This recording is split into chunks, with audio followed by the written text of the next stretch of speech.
Tory Brexiteers could block deal with Brussels, warns Rees Mogg.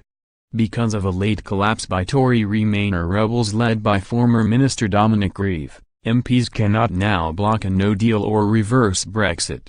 Mr. Rees Mogg, chairman of the influential pro-Brexit European Research Group, made it clear that the compromise extracted by Remainers has instead strengthened the hand of those who want Britain to leave the EU properly.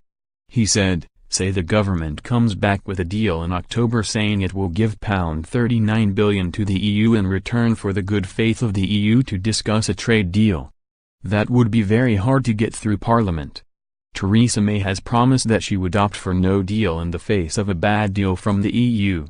With Brussels chief negotiator Michel Barnier insisting that there cannot be full security cooperation with the UK and pushing for Britain to be tied to EU regulations to keep a soft border between Ireland and Northern Ireland, pressure is mounting on the government to walk away from talks.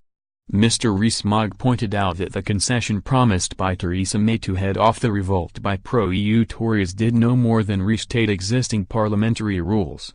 He said it was a clarification rather than a concession and would not allow pro-EU MPs to derail the process of Brexit. Under the deal, an official ministerial statement will be issued on Thursday making clear it is ultimately for Speaker John Bercow to decide whether MPs get a meaningful vote on a no-deal withdrawal from the EU. The concession was accepted by Mr. Grieve, who said it was an obvious acknowledgement of the sovereignty of the Commons over the executive in black and white language. Meanwhile, Housing Minister Dominic Grieve has urged Mrs. May to show confidence in the negotiations and not cower before the EU.